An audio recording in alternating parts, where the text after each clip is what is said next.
ദീർഘദൂര ഇനങ്ങളിൽ രാജ്യത്തിന് വേണ്ടി അനവധി നേട്ടങ്ങൾ കൊയ്ത താരമാണ് പ്രീജ ശ്രീധർ. ദേശീയ ഗെയിംസിൽ കേരളത്തിന്റെ ഉറച്ച മെഡൽ പ്രതീക്ഷ കൂടിയാണ് പ്രീജ.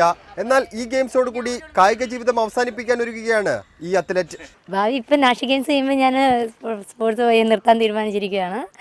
പിന്നെ അത് കഴിഞ്ഞ് എന്ത് ചെയ്യാമെന്ന് ഒന്നും തീരുമാനിച്ചിട്ടില്ല. 20 വർഷം ഇപ്പം ഞാൻ ഈ ഫീൽഡിൽ തന്നെ ഉണ്ടായിരുന്നു. അതുകൊണ്ട് പിന്നെയാണ് ഇപ്പം കുറച്ച് നിർത്താമെന്ന് തോന്നി. അതുകൊണ്ട് ഞാൻ 2 വർഷം മുന്നേ നിർത്താതിരുന്നതായിരുന്നു. പിന്നെ കഴിഞ്ഞ 2012 ഒളിമ്പിക്സ് വരുന്നുണ്ടോ പ്രതീക്ഷിച്ചിരുന്നു. അതിന് കഴിഞ്ഞ വർഷം ഏഷ്യൻ ഗെയിംസിനായിട്ട് ഞാൻ വെയിറ്റ് ചെയ്തു. ഇനി ഗെയിംസിൽ കേരളത്തിന് മികച്ച പ്രകടനം കാഴ്ചവെക്കാൻ കഴിയുമെന്ന പ്രതീക്ഷയും പ്രീജ പങ്കുവെക്കുന്നു. വിടവാങ്ങൽ ഗെയിംസിൽ ഒരു സ്വർണ്ണ മെഡൽ പ്രതീക്ഷിക്കാമോ എന്ന ചോദ്യത്തിന് പ്രീജയുടെ മറുപടി ഇങ്ങനെ: ആഗ്രഹം അതൊക്കെയാണ്, പക്ഷെ അറിയത്തില്ല. ഇപ്പം എൻ്റെ കൂടെ ഓടുന്ന ആൾക്കാരെ ഇപ്പം എങ്ങനെയാണ് അതിരിക്കുന്നത് എനിക്കറിയില്ലല്ലോ. എല്ലാവരും പിള്ളേരൊക്കെ നല്ല ട്രെയിനിങ്ങിലാണ്.